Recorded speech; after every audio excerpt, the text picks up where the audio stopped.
Hello കൂട്ടുകാരെ, മഴത്തോരു മുംബൈ സീരിയലിൻ്റെ ഇനി വരാൻ പോകുന്ന കഥയെപ്പറ്റിയാണ് കേട്ടോ പറയുന്നത്. അങ്ങനെ ബൈജു പറഞ്ഞ വിവരങ്ങൾ അനുസരിച്ച് അലീന ആരാണെന്ന് അറിയാനായിട്ട് അഞ്ജലിൽ നിന്ന് റീത്താമ്മ വരുന്നുണ്ട്. സ്റ്റാൻലിയുടെ ഭാര്യ എൽസമ്മയുടെ മൂത്ത സഹോദരിയാണ് റീത്താമ്മ. റീത്താമ്മ ഒറ്റയ്ക്കല്ല വന്നിരിക്കുന്നത്, കൂടെ സ്റ്റാൻലിയുടെ മകൾ ടാനിയായുമുണ്ട്. റീത്താമ്മയെ കണ്ടതും ആൻ്റപ്പൻ ഓടിച്ചെന്ന് സ്റ്റാൻലിയെ വിവരം അറിയിച്ചു. സാബ്, പുറത്ത് റീത്താമ്മ കൊച്ചമ്മയും ടാനിയ മോളും വന്നിട്ടുണ്ട്. ഇത് കേട്ട് ഒരു കൂസലില്ലാത്ത പോലെ സ്റ്റാൻലി പറയുന്നുണ്ട്. വരട്ടെ, അതിനെന്താ, നീ പോയി നിന്റെ ജോലി നോക്ക്. ആൻ്റപ്പൻ വാതിൽ ചാരിയിട്ട് തിരിച്ചു നടന്നുപോയി. അല്പം കഴിഞ്ഞപ്പോൾ വാതിൽ മുട്ടുന്ന ശബ്ദം കേൾക്കായിരുന്നു. Yes, come in. റീത്താമ്മയും ടാനിയയും മുറിയിലേക്ക് കയറി നിന്നു.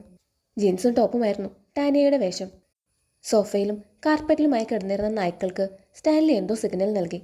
അവർ മുറി വിട്ട് പുറത്തേക്ക് പോയി. സ്റ്റാൻലിയുടെ മുഖത്ത് നോക്കിക്കൊണ്ട് ടാനിയ പറയുകയാണ്, ഗുഡ് മോർണിംഗ് പപ്പ.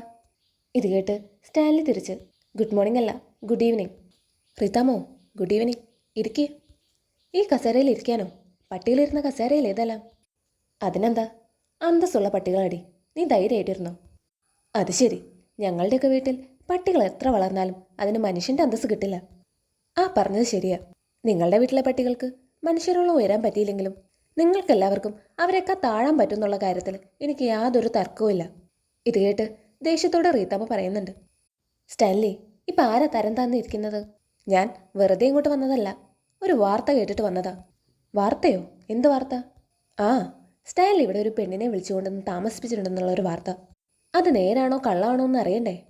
എൻ്റെ സഹോദരിക്ക് കൂടി അവകാശപ്പെട്ട വീടല്ലേ ഇത്? അവിടെ കണ്ട പെണ്ണുങ്ങളെയും കൊണ്ട് താമസിപ്പിക്കുമ്പോൾ അത് ചോദിക്കണ്ടേ? റീത്താമ്മയുടെ വാക്കുകൾ കേട്ട് സ്റ്റാൻലിക്ക് ദേഷ്യം വരാൻ തുടങ്ങി. റീത്താമ്മയുടെ നേരെ വിരൽ ചൂണ്ടിക്കൊണ്ട് സ്റ്റാൻലി പറയുകയാണ്, ഒരു മുന്നറിയിപ്പ് ഞാൻ ആദ്യമേ തന്നെ തരാം. മര്യാദയ്ക്ക് സംസാരിക്കാൻ സാധിക്കുന്നില്ലെങ്കിൽ ഈ മുറിയിൽ നിന്ന് ഇപ്പം തന്നെ ഇറങ്ങിപ്പോക്കോണം. അല്ലെങ്കിൽ സ്ത്രീയാണെന്നൊന്നും ഞാൻ നോക്കത്തില്ല, അടിച്ചിറക്കി കളയും. ഓഹോ, ചോദ്യം ചെയ്യുന്നതാണ് അപ്പോൾ പ്രശ്നം. സ്റ്റാൻലിയെ കാണിച്ചു കൂട്ടുന്നതിനൊന്നും ഒരു കുഴപ്പമില്ലേ? ഈ വിവരം അറിഞ്ഞിട്ട് വെറുതെ ഇരിക്കാനൊന്നും ഞങ്ങൾക്ക് പറ്റില്ല. ഞങ്ങൾക്കറിയണം സ്റ്റാൻലി ഇവിടെ കൂട്ടിക്കൊണ്ടുവന്ന പെണ്ണ് ആരാണെന്ന്. അങ്ങനെ മര്യാദയ്ക്ക് ചോദിച്ചാൽ അന്തസ്സായിട്ട് സ്റ്റാൻലി മറുപടി പറയും. റീത്താമ്മയ്ക്ക് ഇപ്പം എന്താ അറിയേണ്ടത്? ഞാനിവിടെ താമസിപ്പിച്ചിരിക്കുന്ന പെൺകുട്ടി ആരാണെന്നറിയണം അല്ലേ? എന്നാ കേട്ടോ, അതെൻ്റെ മകളാണ്. അവളുടെ പേര് അലീന. ഇത്രയും അറിഞ്ഞാൽ മതിയോ? ഇത് കേട്ടതോടെ റീത്താമ്മയ്ക്ക് ദേഷ്യം വന്നു. ഇതാണോ സ്റ്റാൻലിയുടെ അന്തസ്സുള്ള മറുപടി? വാസ്തവത്തിൽ സ്റ്റാൻലിക്ക് എത്ര മക്കളുണ്ട്? അതിന് മറുപടി എന്നോണം ഒരു സങ്കോചവുമില്ലാതെ സ്റ്റാൻലി പറയുന്നുണ്ട്, എനിക്ക് 4 മക്കളുണ്ട്. അതിൽ യാതൊരു സംശയവുമില്ല. ഇത് കേട്ട ഉടനെ റീത്താമ്മ ചോദിക്കുന്നുണ്ട്, 4 മക്കളോ? അതെവിടെ നിന്ന് വന്നു ഒരെണ്ണം എക്സ്ട്രാ? എൻ്റെ അനിയത്തി എൽസമ്മ 3 മക്കളെ പ്രസവിച്ചിട്ടുള്ളൂ. സ്റ്റാൻലി, എൽസമ്മയല്ലാതെ വേറെ ആരും കല്യാണം കഴിച്ചതായിട്ട് ഞങ്ങൾക്കാർക്കും അറിയില്ല. ആ, അറിയില്ലെങ്കിൽ ഞാൻ പറയാം. എൽസമ്മയല്ലാതെ വേറൊരു പെണ്ണ് സ്റ്റാൻലിയുടെ മകളെ പ്രസവിച്ചു എന്ന് മാത്രം കരുതിയാൽ മതി. ഇത് കേട്ട് ദേഷ്യം കൊണ്ട് റീത്താമ്മയുടെ മുഖം എല്ലാം ചുവക്കാൻ തുടങ്ങി. അതെവിടത്തെ അന്തസ്സാ സ്റ്റാൻലി? നാഴികയ്ക്ക് 40 വട്ടം അന്തസ്സിൻ്റെ കാര്യം പറയുന്നവനാണല്ലോ സ്റ്റാൻലി. ഇത് പട്ടാളക്കാരൻ്റെ അന്തസ്സാണോ അതോ കൊട്ടാരമറ്റം തറവാടിൻ്റെ അന്തസ്സോ? സ്റ്റാൻലിക്ക് അല്പം ക്ഷീണം തോന്നി. റീത്താമ്മ പറയുന്നതിലും കാര്യമുണ്ട്. അതിനെ തർക്കുത്തരം കൊണ്ട് ഗണ്ണിച്ചിട്ട് കാര്യമില്ല. സ്റ്റാൻലി നേരെ വിഷയത്തിലേക്ക് വന്നു. റീത്താമ്മയ്ക്ക് എന്തൊക്കെ അറിയണം? വെറുതെ ഇവിടെ കിടന്ന് നാവിട്ട് അലക്കരുത്. ചോദിക്കുന്ന ചോദ്യത്തിന് ഞാൻ ഉത്തരം തരും. എൽസമ്മയുടെ കഴുത്തിലല്ലേ സ്റ്റാൻലി താലി കെട്ടിയത്? പിന്നെ വേറെ ഭാര്യയും മക്കളുണ്ടെന്ന് പറയുന്നതിൽ എന്താ അർത്ഥം? ഇനി വേറെ എത്ര മക്കൾ വരാനുണ്ട് അതും കൂടി അറിഞ്ഞാൽ കൊള്ളാം. റീത്തമ്മയുടെ വാക്കുകൾ വളരെ പരുഷമായിരുന്നു. സ്റ്റാൻലിക്ക് അത് നന്നായി കൊള്ളുന്നുമുണ്ട്. റീത്താമ്മേ, ഞാൻ ആദ്യമേ പറഞ്ഞു മര്യാദയ്ക്ക് സംസാരിക്കണം. അനാവശ്യമായ പ്രയോഗങ്ങളൊന്നും ഇവിടെ വേണ്ട. പക്ഷേ റീത്താമ്മയും ഒട്ടും വിട്ടുകൊടുക്കാൻ തയ്യാറല്ല. എൻ്റെ ചോദ്യത്തിന് സ്റ്റാൻലി ഇതുവരെ മറുപടി തന്നില്ല. പെട്ടെന്ന് ഇങ്ങനൊരു മകൾ എവിടെ നിന്ന് പൊട്ടിമുളച്ചു? അതിനൊരുത്തരം സ്റ്റാൻലി തന്നേ പറ്റൂ. അത് ഞാൻ എൽസമ്മയെ കല്യാണം കഴിക്കുന്നതിന് മുമ്പ് ഒരു അഫെയർ സംഭവിച്ചു പോയതാ. ഇത് കേട്ട് റീത്താമ്മ ചോദിക്കുന്നുണ്ട്, എങ്കിൽ പിന്നെ എന്തിനാണ് എൻ്റെ അനിയത്തിയുടെ ജീവിതം തൊലച്ചത്? അവളെ തന്നെ കെട്ടി അങ്ങ് ജീവിക്കാൻ മേലായിരുന്നോ? ഇതിന് മറുപടിയായി സ്റ്റാൻലി പറയുന്നുണ്ട്, അങ്ങനെയായിരുന്നു ആഗ്രഹം. പക്ഷേ എല്ലാം നമ്മൾ വിചാരിക്കുന്ന പോലെ നടക്കത്തില്ലല്ലോ റീത്താമ്മേ. അങ്ങനെയാണെങ്കിൽ ഇനി എൽസമ്മയും മക്കൾ എന്താ ചെയ്യണ്ടേ? അതും കൂടി സ്റ്റാൻലി പറ. അവർ പ്രത്യേകിച്ച് ഒന്നും ചെയ്യണ്ട.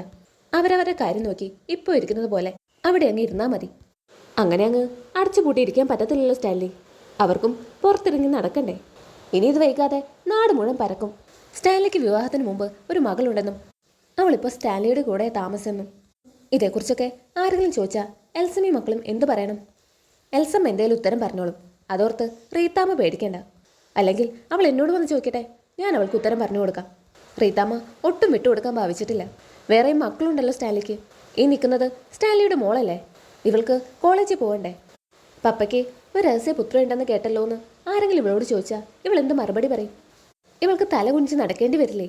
ഇവർ നേരിടാൻ പോകുന്ന അപമാനത്തിന് സ്റ്റാലിയുടെ കയ്യിൽ എന്തെങ്കിലും മറുമരുന്നുണ്ടോ? അത് സ്റ്റാൻലി കരുതുന്ന പോലെ പട്ടാളക്കാരുടെ യൂണിഫോമിൽ തുന്നി ചേർക്കുന്ന മെഡലോ സ്റ്റാറോ ഒന്നല്ല, ഒരു അവിഹിത സന്തതിയുടെ അപ്പനാണെന്നുള്ള ദുഷ്പേരാണ്. റീത്താമ്മയുടെ വാക്കുകൾ സ്റ്റാൻലിയെ അസ്വസ്ഥനാക്കി. അയാൾ സോഫയിൽ നിന്ന് ചാടി എഴുന്നേറ്റു. എന്നിട്ട് പറയാണ്, റീത്താമ്മേ, ഞാനൊരു പെണ്ണിനെ സ്നേഹിച്ചു എന്ന് പറയുന്നത് സത്യമാണ്. അത് പരാജയപ്പെട്ടു പോയി. ഇങ്ങനെ ഒരു മകൾ ജീവിച്ചിരിപ്പുണ്ടെന്ന് എനിക്കിതുവരെ അറിയില്ലായിരുന്നു. ഞാൻ ഇപ്പോഴാണ് അത് അറിഞ്ഞത്. അറിഞ്ഞപ്പോൾ ഞാൻ അവളെ ഏറ്റെടുത്തു. അതെൻ്റെ കടമയാണ് എന്നെനിക്ക് തോന്നി. കൂടുതലൊന്നും എനിക്കിതേപ്പറ്റി പറയാനില്ല. ഇത് കേട്ട് റീത്താമ്മ ചോദിക്കുന്നുണ്ട്. സ്റ്റാൻലി, ഞാൻ ചോദിക്കുന്നത് വേറൊന്നുമല്ല. ഇത് ഒരു ഭാര്യയ്ക്ക് സഹിക്കാൻ കഴിയുന്ന കാര്യമാണോ? സ്റ്റാൻലിയുടെ മക്കൾക്ക് ഇതോട് പൊരുത്തപ്പെടാൻ കഴിയുമോ? സ്റ്റാൻലി അവരോട് ആലോചിച്ചിട്ടാണോ ഇങ്ങനൊരു തീരുമാനം എടുത്തത്? റീത്താമ്മേ, ഏകദേശം 24 വർഷങ്ങൾക്ക് മുമ്പ് സംഭവിച്ചൊരു കാര്യമാണിത്. ആ പെൽസം എൻ്റെ ഭാര്യയായിരുന്നില്ല. എനിക്ക് മക്കളും ഉണ്ടായിരുന്നില്ല.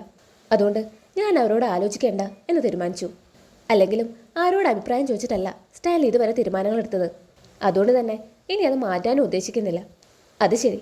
എന്നാൽ സ്റ്റാൻലി ഒരു കാര്യം മനസ്സിലാക്കിയേക്കോ, എൽസമ്മയും മക്കളും ആരും ഇല്ലാത്തവരൊന്നല്ല. പുളിക്കൽ തറവാട്ടിൽ ചോദിക്കാനും പറയാനും ഇപ്പോഴും ആണുങ്ങളുണ്ട്. സ്റ്റാൻലിക്ക് അറിയാലോ, ഞങ്ങൾക്ക് 1, 2 അല്ല 4 ആങ്ങളമാരുണ്ട് ചോദിക്കാനായിട്ട്. പോരെങ്കിൽ ഈ നാട്ടിൽ പോലീസുണ്ട്, കോടതിയുണ്ട്, പള്ളിയുണ്ട്, പട്ടക്കാരുണ്ട്. ഇത് ഞങ്ങൾ വെറുതെ വിടില്ല സ്റ്റാൻലി. ആഹാ, എന്നാ പിന്നെ റീത്താമ്മയ്ക്ക് ചെയ്യാൻ പറ്റുന്ന ഒക്കെ ചെയ്. ഏതായാലും 24 വർഷങ്ങൾക്ക് മുമ്പ് ജനിച്ച മകളെ അവളുടെ അമ്മയുടെ ഗർഭപാത്രത്തിലേക്ക് തിരിച്ചയക്കാൻ പറ്റത്തില്ലല്ലോ. അപ്പൻ്റെ സ്ഥാനത്തുനിന്ന് എൻ്റെ പേര് വെട്ടിക്കളയാനും പറ്റത്തില്ല.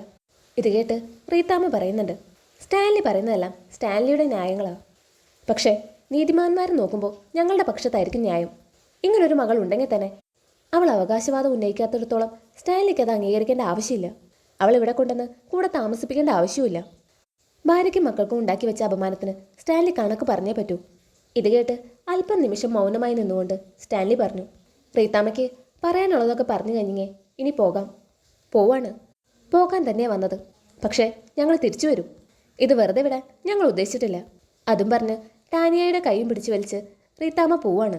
പോകുന്ന വഴിക്ക് ടാനിയോടായിട്ട് റീത്തമ്മ പറയുന്നുണ്ട്, ഇങ്ങനൊരു പപ്പയുടെ മകളായി ജനിച്ചതാ നിങ്ങളുടെയൊക്കെ ഒരു ശാപം. ടാനിയ പപ്പയൊന്ന് നോക്കി. റീത്താമ്മ ആൻറ്റി പറഞ്ഞതിൽ ഒരു തെറ്റുമില്ലെന്ന് ഞങ്ങൾക്കറിയാം പപ്പ. പെട്ടെന്ന് സ്റ്റാൻലി ടാനിയയ്ക്ക് നേരെ തിരിഞ്ഞിട്ട് പറയുകയാണ്, നീ എന്നോട് സംസാരിക്കാറായിട്ടില്ല, പൊയ്ക്കു പുറത്ത്. അത്രയും കേട്ടതും ടാനിയ റീത്താമ്മയുടെ പിന്നാലെ നടന്നു നീങ്ങി. ഇടനാഴിയിൽ ആൻ്റപ്പനെ കണ്ടിട്ട് റീത്താമ്മ ചോദിക്കാം, എനിക്ക് അവളെ ഒന്ന് കണ്ടിട്ട് പോകണം.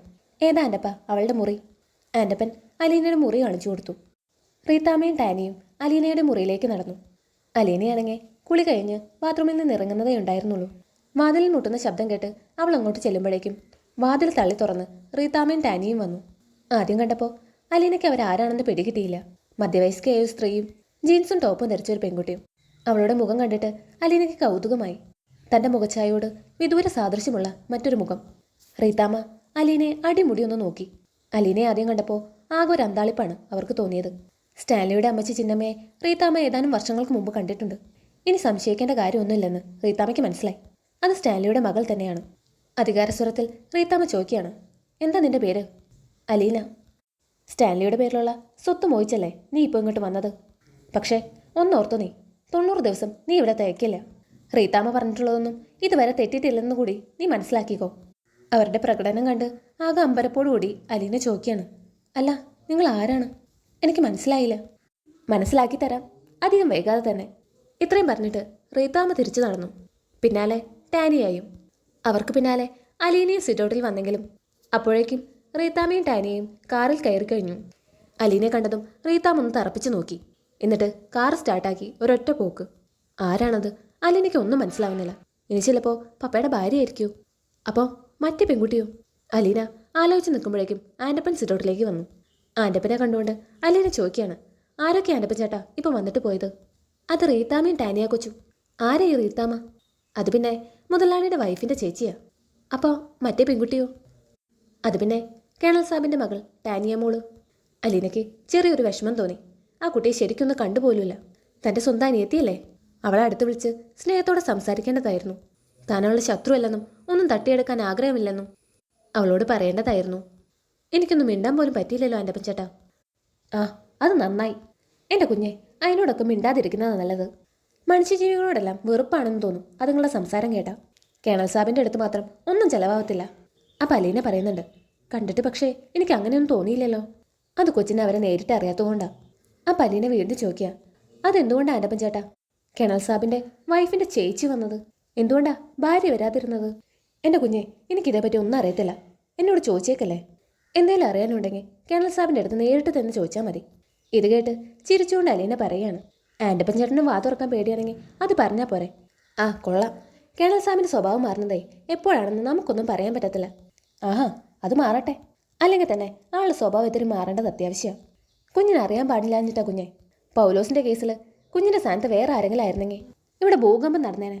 ഇത് കേട്ട് അലീന പറയുന്നുണ്ട്, ഞാൻ കേണലിൻ്റെ മോളായതുകൊണ്ടല്ലേ അങ്ങനെയൊക്കെ സംസാരിച്ചത്. അല്ലെങ്കിൽ എനിക്കങ്ങനെ സംസാരിക്കേണ്ട കാര്യമുണ്ടോ? ആ കൊള്ളാം, മകളാണോ ഭാര്യയാണോ എന്നൊന്നും കേണൽ സാബ് നോക്കത്തില്ല. ചുരുക്കത്തിൽ എനിക്കൊരു അടി കിട്ടാൻ സാധ്യത ഉണ്ടായിരുന്നു. അതല്ലേ ആൻ്റപ്പച്ചേട്ടൻ പറഞ്ഞു വരുന്നത്? ഇത് കേട്ട് ആൻ്റപ്പച്ചേട്ടൻ ചോദിക്കുന്നുണ്ട്, ഞാനൊരു കാര്യം ചോദിക്കട്ടെ കുഞ്ഞെ, കേണൽ സാബിൻ്റെ മോളാണെന്ന് പറഞ്ഞല്ലോ, ഏത് വകയിലാ? എനിക്കതാ ഒരു പിടിയും കിട്ടാത്തത്. ഇത് കേട്ട് അലീന പറയുന്നുണ്ട്, എനിക്കും അതേപ്പറ്റി വലിയ പിടുത്തൊന്നും ഇല്ല ആൻ്റപ്പച്ചേട്ടാ. ആൻ്റപ്പച്ചേട്ടൻ കേണൽ സാബിനോട് തന്നെ നേരിട്ട് ചോദിച്ചാൽ മതി. ആൻ്റപ്പച്ചേട്ടൻ ഒന്നും മിണ്ടാതെ നടന്നുപോയി. ഇനി വരാൻ പോകുന്നത് വളരെ ഇൻട്രസ്റ്റിംഗ് ആയിട്ടുള്ള ഭാഗങ്ങളാണ്. ഈ വീഡിയോ ഇഷ്ടമായാൽ ലൈക്ക് ചെയ്യാനും സബ്സ്ക്രൈബ് ചെയ്യാനും മറക്കല്ലേ. തുടർന്നുള്ള കഥയുമായി മറ്റൊരു വീഡിയോയിൽ കാണാം.